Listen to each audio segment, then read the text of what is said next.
ओम शांति। 8 नवंबर 2024 के ईश्वरीय महावाक्य।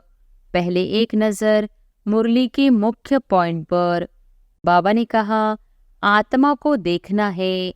भला गायन है सेकंड में जीवन मुक्ति, परंतु इसमें मेहनत बहुत है। आत्म अभिमानी न बनने से तुम्हारे वचनों में ताकत नहीं रहती है। बाप समझाते हैं, जो भी पहलवान है उन पर माया की चोट लगती है। माया भी बलवान से बलवान होकर लड़ती है। उनकी याद की यात्रा तो है ही नहीं, वह तो नीचे गिरते ही रहते हैं। सर्वव्यापी के ज्ञान से सब देखो कैसी बन गए हैं। बाप का बनते हैं तो माया की युद्ध चलती है। युद्ध होने से ट्रेटर बन पड़ते हैं। रावण के थे, राम के बने। और फिर बाबा ने कहा, जन्म जन्मांतर के पापी तो हो ही, इस जन्म के पाप बता दो तो हल्के हो जाएंगे, नहीं तो दिल अंदर खाता रहेगा। बाबा जानते हैं, हंसी कुड़ी भी करते हैं। बाबा आज हमको स्नान तो कराओ, भोजन तो खिलाओ। मैं छोटा बच्चा हूँ, बहुत प्रकार से बाबा को याद करता हूँ। भूल हो जाए तो झट लिखना चाहिए, बाबा हमसे यह भूल हो जाती है। कोई कोई लिखती भी है, बाबा हमसे यह भूल हुई, माफ़ करना। और फिर लास्ट में बाबा ने कहा, कहते हैं इस ज्ञान से तो हमारी आँख खुल गई है।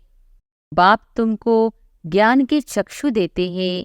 आत्मा को सृष्टि के आदि मध्य अंत का पता पड़ गया है। यह नई पढ़ाई पढ़कर तुम ऊंच बनते हो। First so last, last so first, यह पढ़ाई है ना। अब ईश्वर कोई का विनाश थोड़ी करते हैं। यह तो कितनी अज्ञानता है। इसलिए कहा जाता है, गुड़ियों की पूजा करते रहते हैं। माया से हारते हैं तो फिर वही के वही बन जाते हैं। बहुत हारते हैं। यह बड़ी बॉक्सिंग है, राम और रावण की लड़ाई है। और अब सुनते हैं महावाक्यों को विस्तार से। मुरली का सार। मीठे बच्चे, तुम यह राज्यों की पढ़ाई पढ़ते हो राजाई के लिए। यह है तुम्हारी नई पढ़ाई। प्रश्न है, इस पढ़ाई में कई बच्चे चलते चलते फेल क्यों हो जाते हैं? उत्तर है, क्योंकि इस पढ़ाई में माया के साथ बॉक्सिंग है। माया की बॉक्सिंग में बुद्धि को बहुत कड़ी चोट लग जाती है। चोट लगने का कारण बाप से सच्चे नहीं है। सच्चे बच्चे सदा सेफ रहते हैं। ओम शांति।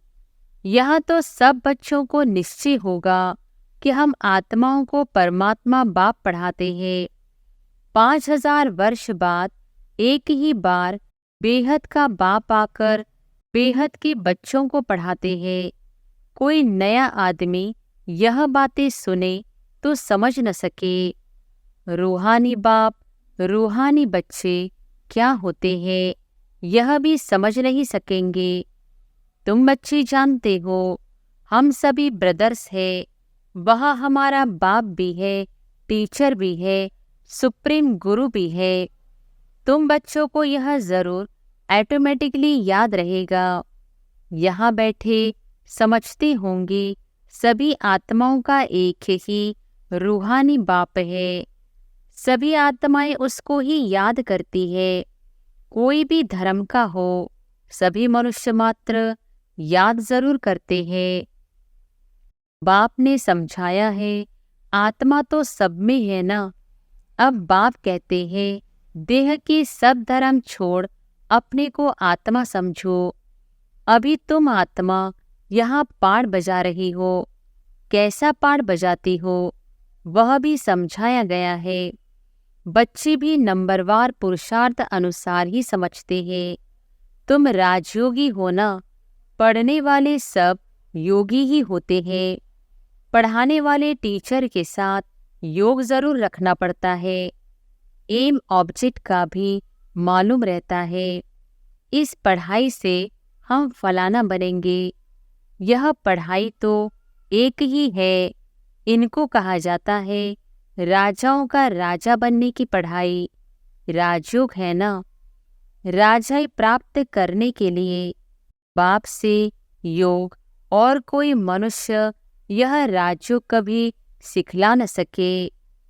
तुमको कोई मनुष्य नहीं सिखलाते हैं, परमात्मा तुम आत्माओं को सिखलाते हैं। तुम फिर औरों को सिखलाते हो। तुम भी अपने को आत्मा समझो। हम आत्माओं को बाप सिखलाते हैं। यह याद न रहने से जौहर नहीं भरता है, इसलिए बहुतों की बुद्धि में नहीं बैठता है। तो बाप हमेशा कहते हैं योग युक्त हो, याद की यात्रा में रहकर समझाओ। हम भाई भाई को सिखलाते हैं। तुम भी आत्मा हो, वह सबका बाप टीचर गुरु है। आत्मा को देखना है। भला गायन है सेकंड में जीवन मुक्ति, परंतु इसमें मेहनत बहुत है। आत्म अभिमानी न बनने से तुम्हारे वचनों में ताकत नहीं रहती है, क्योंकि जिस प्रकार बाप समझाते हैं उस रीति कोई समझाते नहीं है। कोई कोई तो बहुत अच्छा समझाते हैं। कौन कांटा है कौन फूल है मालूम तो सब पड़ता है। स्कूल में बच्चे 5-6 दर्जा पढ़कर फिर ट्रांसफ़र होते हैं। अच्छे अच्छे बच्चे जब ट्रांसफ़र होते हैं तो दूसरे क्लास के टीचर को भी झट मालूम पड़ता है यह बच्चे तीखे पुरुषार्थी है, इन्होंने अच्छा पढ़ा हुआ है, तब ऊंच नंबर में आए हैं। टीचर तो जरूर समझते होंगे ना, वह है लौकिक पढ़ाई। यहाँ तो वह बात नहीं, यह है पारलौकिक पढ़ाई। यहाँ तो ऐसे नहीं कहेंगे यह पहले तुम अच्छा पढ़कर आए हैं तब अच्छा पढ़ते हैं। नहीं, उस इम्तिहान में तो ट्रांसफ़र होते हैं तो टीचर समझेंगे इसने पढ़ाई में मेहनत की है तब आगे नंबर लिया है। यहाँ तो है ही नई पढ़ाई, जो पहले से कोई पढ़े हुए नहीं है। नई पढ़ाई है, नया पढ़ाने वाला है, सब नए हैं। नइयों को पढ़ाते हैं। उनमें जो अच्छी रीति पढ़ते हैं तो कहेंगे यह अच्छे पुरुषार्थी है। यह है नई दुनिया के लिए नई नॉलेज, और कोई पढ़ाने वाला तो है नहीं। जितना जितना जो अटेंशन देते हैं उतना ऊंच नंबर में जाते हैं।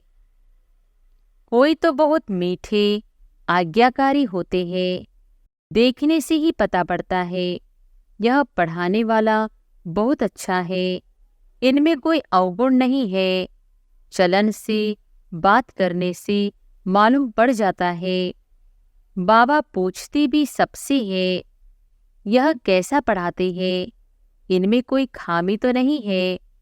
ऐसे बहुत कहते हैं कि हमारे पूछे बिगर समाचार कभी नहीं देना। कोई अच्छा पढ़ाते हैं, कोई शुरू बुद्धि नहीं होते हैं। माया का वार बहुत होता है, यह बाप जानते हैं। माया इन्हों को धोखा बहुत देती है। भला 10 वर्ष भी पढ़ाया है, परंतु माया ऐसी जबरदस्त है, देह अहंकार आया और यह फंसा। बाप समझाते हैं जो भी पहलवान है उन पर माया की चोट लगती है। माया भी बलवान से बलवान होकर लड़ती है। तुम समझते होंगे बाबा ने जिसमें प्रवेश किया है यह नंबर 1 है। फिर नंबरवार तो बहुत है ना। बाबा मिसाल करके 1-2 का देते हैं, होते तो नंबरवार बहुत है। जैसे दिल्ली में गीता बच्ची बहुत होशियार है बच्ची बड़ी मीठी। बाबा हमेशा कहते हैं गीता तो सच्ची गीता है।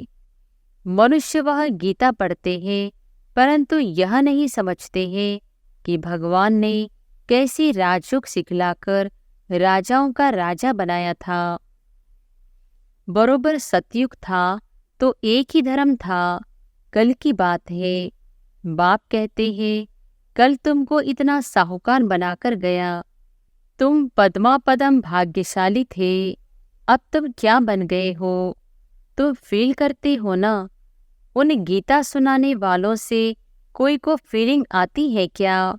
जरा भी नहीं समझते। ऊंच से ऊंच श्रीमद् भगवत गीता ही गाई जाती है। वह तो गीता किताब बैठ पढ़ते व सुनाते हैं। बाप तो किताब नहीं पढ़ते। फर्क तो है ना? उनकी याद की यात्रा तो है ही नहीं, वह तो नीचे गिरते ही रहते हैं। सर्वव्यापी के ज्ञान से सब देखो कैसे बन गए हैं। तुम जानते हो कल्प कल्प ऐसे ही होगा। बाप कहते हैं, तुमको सिखलाकर विषय सागर से पार कर देते हैं। कितना फर्क है। शास्त्र पढ़ना तो भक्ति मार्ग हुआ ना। बाप कहते हैं, यह पढ़ने से मेरे से कोई नहीं मिलते। वह समझते हैं, कोई भी तरफ जाओ, पहुंचना तो सबको एक ही जगह है। कभी कहते हैं, भगवान किस न किस रूप में आकर पढ़ाएंगे। जब बाप को आकर पढ़ना है तो फिर तुम क्या पढ़ाते हो? बाप समझाते हैं, गीता में आटे में नमक मिसल कोई राइट अक्षर है जिसमें तुम पकड़ सकते हो। सत्युग में तो कोई भी शास्त्र आदि होते ही नहीं। यह है ही भक्ति मार्ग के शास्त्र। ऐसे नहीं कहेंगे कि यह अनादि है, शुरू से चले आते हैं। नहीं, अनादि का अर्थ नहीं समझते। बाप समझाते हैं, यह तो ड्रामा अनादि बरोबर है। तुमको बाप राजयोग सिखलाते हैं। बाप कहते हैं, अभी तुमको सिखलाता हूँ, फिर गुम हो जाता हूँ। तुम कहेंगे, हमारा राज्य अनादि था। राज्य वही है, सिर्फ पावन से बदल पतित होने से नाम बदल जाता है। देवता के बदले हिंदू कहलाते हैं। है तो आदि सनातन देवी देवता धर्म के न। जैसे दूसरे सतो प्रधान से सतो रजो तमो में आते हैं, तुम भी ऐसे उतरते हो। रजो में आते हो तो अपवित्रता के कारण देवता के बदले हिंदू कहलाते हो। नहीं तो हिंदू हिंदुस्तान का नाम है। तुम असल में तो देवी देवता थे ना। देवताएं सदैव पावन होते हैं। अभी तो मनुष्य पतित बन गए हैं, तो नाम भी हिंदू रख दिया है। पूछो, हिंदू धर्म कब किसने रचा? तो बता नहीं सकेंगे। आदि सनातन देवी देवता धर्म था, जिसको पैराडाइज आदि बहुत अच्छे अच्छे नाम देते हैं। जो पास्ट हुआ है वह फिर रिपीट होना है। इस समय तुम शुरू से लेकर अंत तक सब जानते हो। जानते जाएंगे तो जीते रहेंगे। कई तो मर भी जाते हैं। बाप का बनते हैं तो माया की युद्ध चलती है। युद्ध होने से ट्रेटर बन पड़ते हैं। रावण के थे, राम के बने। फिर रावण राम के बच्चों पर जीत पहन अपनी तरफ ले जाता है। कोई बीमार हो पड़ते हैं, फिर न वहाँ के रहते न यहाँ के रहते, न खुशी है न रंज, बीच में पड़े रहते हैं। तुम्हारे पास भी बहुत है जो बीच में है। बाप का भी पूरा नहीं बनते हैं, रावण का भी पूरा नहीं बनते। अभी तुम हो पुरुषोत्तम संगम युग पर। उत्तम पुरुष बनने के लिए पुरुषार्थ कर रहे हो। यह बड़ी समझने की बातें हैं। बाबा पूछते हैं, हाथ तो बहुत बच्चे उठाते हैं, परंतु समझा जाता है, बुद्धि नहीं है। भले बाबा कहते हैं शुभ बोलो, कहते तो सब है हम नर से नारायण बनेंगे। कथा ही नर से नारायण बनने की है। अज्ञान काल में भी सत्यनारायण की कथा सुनते हैं ना। वहाँ तो कोई पूछ नहीं सकते, यह तो बाप ही पूछते हैं। तुम क्या समझते हो, इतनी हिम्मत है? तुम्हें पावन भी जरूर बनना है। कोई आते हैं तो पूछा जाता है, इस जन्म में कोई पाप कर्म तो नहीं किए हैं। जन्म जन्मांतर के पापी तो हो ही, इस जन्म के पाप बता दो तो हल्के हो जाएंगे, नहीं तो दिल अंदर खाता रहेगा। सच बतलाने से हल्के होंगे। कई बच्चे सच नहीं बताते हैं तो माया एकदम जोर से घूंसा लगा देती है। तुम्हारी बड़ी कड़ी बॉक्सिंग है, उस बॉक्सिंग में तो शरीर को चोट लगती है, इसमें बुद्धि को बहुत चोट लगती है। यह बाबा भी जानते हैं। यह ब्रह्मा कहते हैं, मैं बहुत जन्मों के अंत का हूँ, सबसे पावन था, अभी सबसे पतित हूँ, फिर पावन बनता हूँ। ऐसी तो नहीं कहता हूँ कि मैं महात्मा हूँ। बाप भी खातिरी देते हैं, यह सबसे जास्ती पतित है। बाप कहते हैं, मैं पराये देश पराये शरीर में आता हूँ, इनकी बहुत जन्मों के अंत में मैं इनमें प्रवेश करता हूँ, जिसने पूरे 84 जन्म लिए हैं। अब यह भी पावन बनने का पुरुषार्थ करते हैं। खबरदार भी बहुत रहना होता है। बाप तो जानते हैं ना, यह बाबा का बच्चा बहुत नज़दीक है। यह तो बाप से जुदा कभी हो नहीं सकता, ख्याल भी नहीं आ सकता कि छोड़कर जाऊं। एकदम हमारे बाजू में बैठा है। मेरा तो बाबा है ना, मेरे घर में बैठा है। बाबा जानते हैं, हंसी कुड़ी भी करते हैं। बाबा आज हमको स्नान तो कराओ, भोजन तो खिलाओ। मैं छोटा बच्चा हूँ, बहुत प्रकार से बाबा को याद करता हूँ।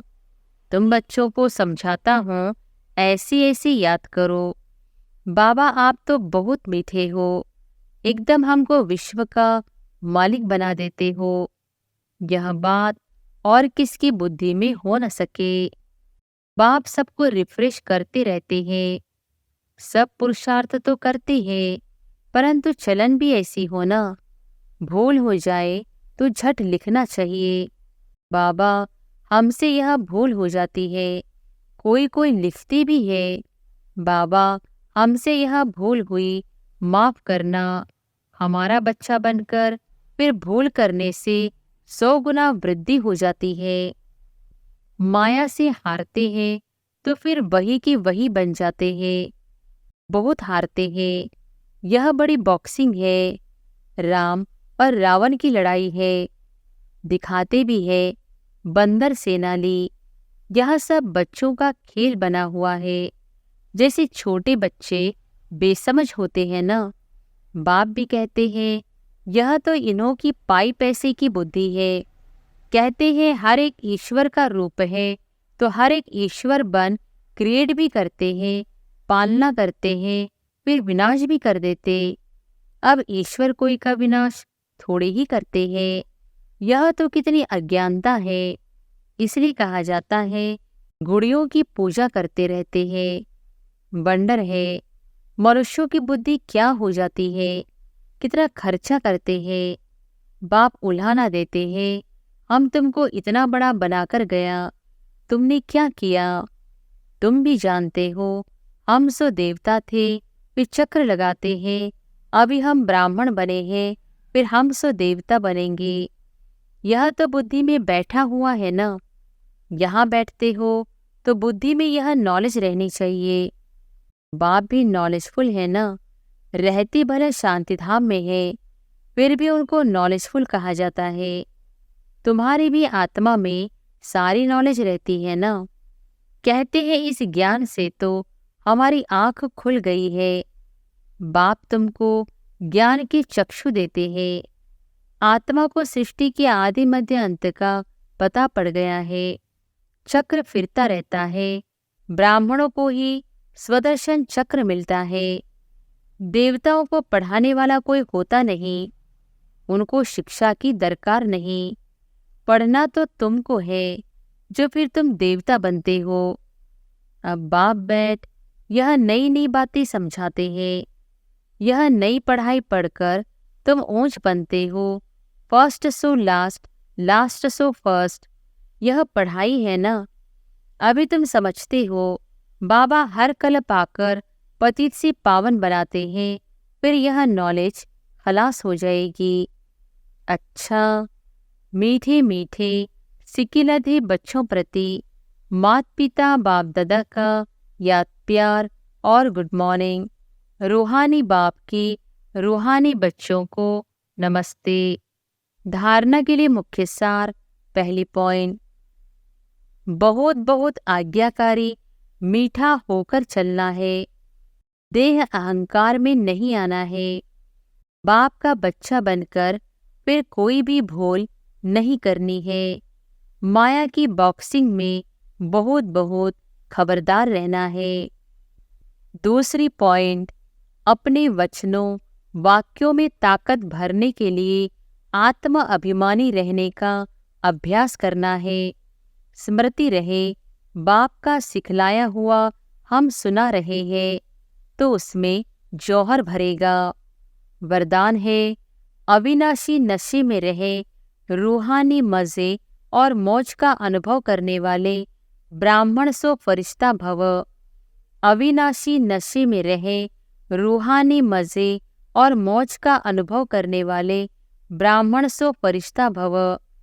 आप ब्राह्मण सो फरिश्ते देवताओं से भी ऊंचे हो। देवताई जीवन में बाप का ज्ञान इमर्ज नहीं होगा, परमात्मा मिलन का अनुभव भी नहीं होगा।